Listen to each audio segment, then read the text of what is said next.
there, I'm super happy that you're back to my channel. If you're new here, welcome. My name is Anastasia and I'm here to help you level up your business with my marketing tips. Now let me ask you a question. Are you completely new to email marketing? Are you struggling understanding your email marketing analytics report and you don't know which metric is the one that you should be paying close attention to and how to interpret it? Now, I felt exactly the same way when I first looked at an email analytics report, and back then, in theory, I already knew the email marketing metrics and how they're calculated. So if this is how you feel now, then I'm happy to tell you that you're in the right place. In today's video, we'll discuss the 5 most crucial email marketing metrics and what do they mean. And make sure to stay until the end because the 5th metric, although it's not to be found in your email marketing analytics report, is probably one of the most important metrics of all. So without further ado, let's get started.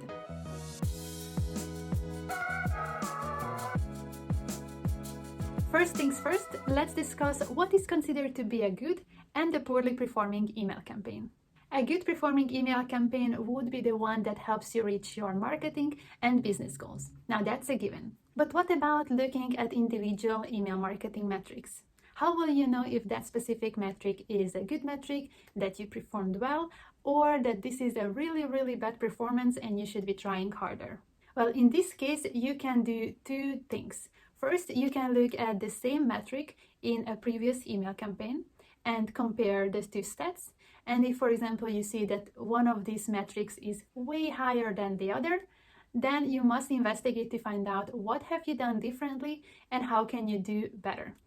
But if you don't have this data yet, and this is the first ever email campaign that you have ever sent out to your audience, what I would advise you to do is to look at your industry average benchmarks and statistics. This way you can actually see how does this metric perform in your industry and evaluate its performance according to those statistics.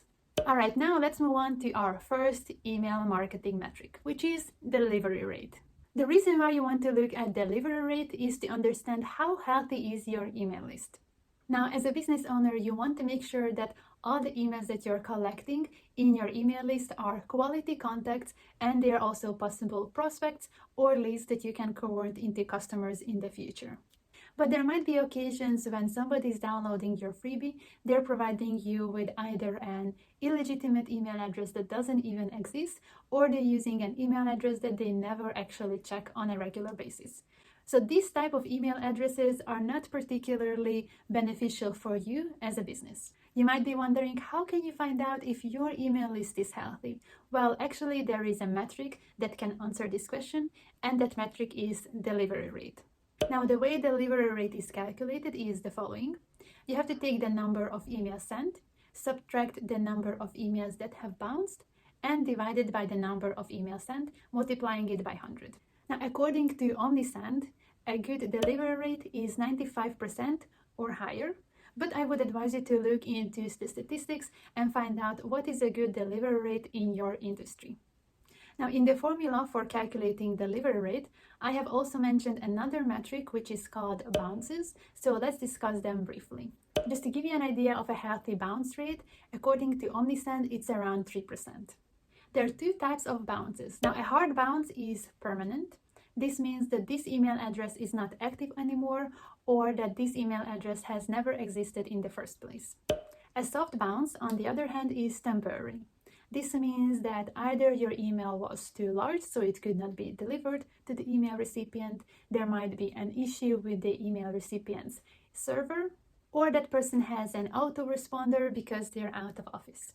To avoid clogging up your email list with fake email addresses, you can use a double opt-in for your new email subscribers. The way it works is that first the person has to indicate that they are interested in subscribing to your email list, but then you also send them a confirmation of that intent to that email address that they have provided to you, so they confirm that yes, I want to subscribe and yes, this is my active email address.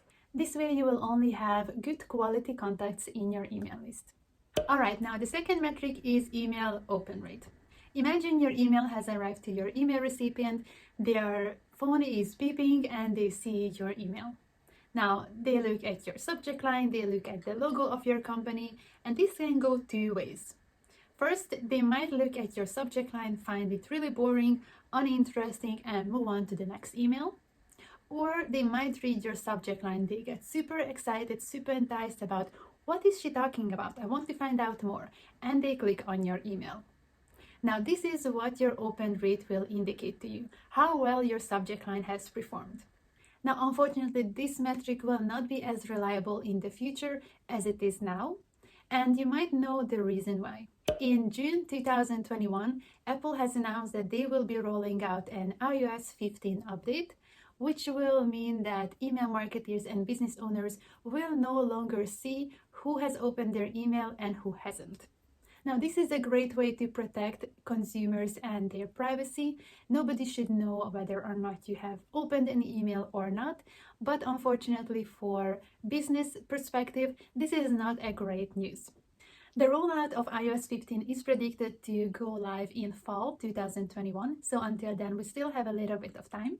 But the point is that going forward, we will not be able to rely at open rates, and we will have to find another way to assess how well our subject lines are performing.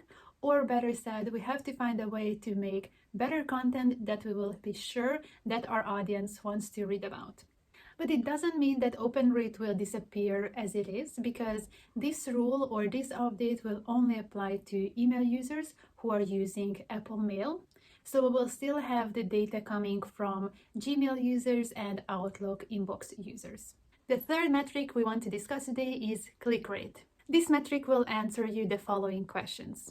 How did the content in my email perform? Did my message resonate with my audience? Is my audience ready to buy from me? All these and many more questions can be answered by the one and only metric, which is click rate. Now, in your analytics report, you will most probably see two types of click rates.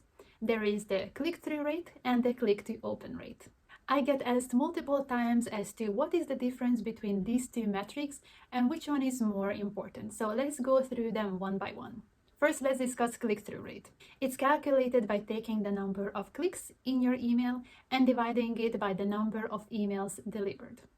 Usually this number is relatively low and might seem a little bit discouraging at first sight. But this number does not quite reflect the reality as to how well your content in your email has performed. Instead, you should prioritize the metric called click-to-open rate. This metric will tell you how did your content and your message resonate with the audience that has actually opened your email. Let's take a simple example. Let's say that you have written a book and you've given that book to 10 people, and only 3 of those people have actually read your book. Naturally, you will be only interested in the opinion of people who have actually opened and read your book, not the ones who just put it on the shelf and never touched it. The same principle applies to click-to-open rate. You want to know those people who actually opened your email. How did they interact with the email? Did they read it? Did they understand the message? Did they click on any call to action buttons that you have provided in that email? So whenever you want to find out what percentage of the audience that has opened your email has actually actioned your email and clicked on the call to action button, all you have to do is to look at the click-to-open rate. We're halfway through the video, so make sure to like this video if you find it useful so far.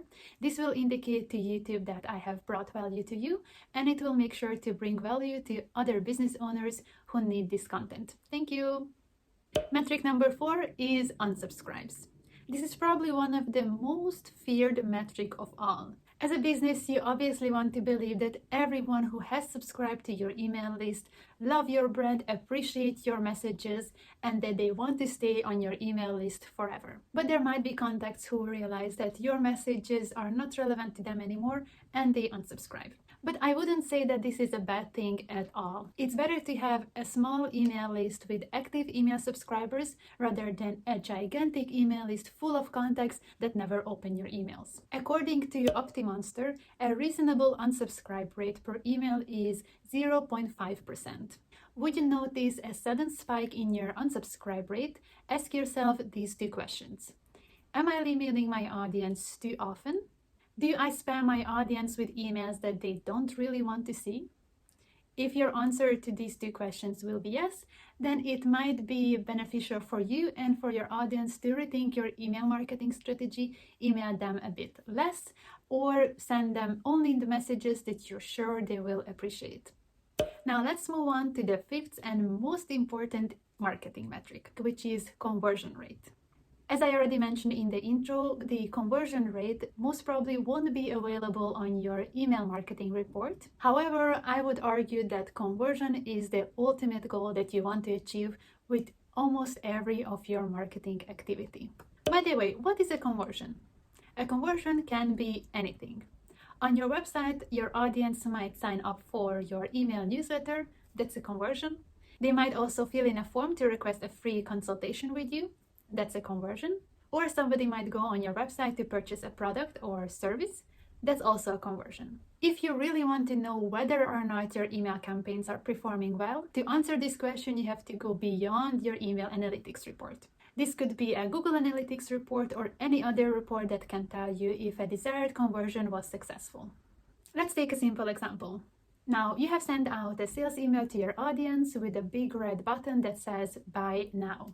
If you look at the click-to-open rate metric, you will know how many contacts have actually clicked on that CTA, but you will not know how many of them have actually purchased your product or service. If you have sent them to a landing page on your website, then you must go to Google Analytics and see how many of those contacts who arrived from your email have actually converted into customers.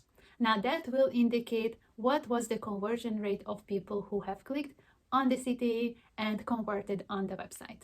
This is an amazing indicator and an amazing insight into how well you know your audience, whether or not you know that they are ready to purchase from you or not. So if you notice that the conversion rate is not 100%, which is totally normal, then you can figure out what other tactics and strategies you can use to nurture your audience more so that they become confident in the fact that if they buy from you, this will be super beneficial for them. So to recap, delivery rate will help you understand how healthy is your email list and whether or not you need to clean up your email list and get rid of all those fake email addresses. And open rate is a great indicator how well your subject line has performed. Click to open rate will help you understand the quality of your message and how relevant it is to your audience. The number of unsubscribes will help you understand the frequency that you should be sending emails to your audience. And finally, conversion rate will be definitely the best indicator to highlight to you if your emails are performing well and contributing to the overall growth of your business. In my next video, I will discuss these 3 steps that you need to get started with email marketing. Until then, make sure to check out this video here or also this video. Thank you for your attention. I wish you a lovely day and I see you in the next one.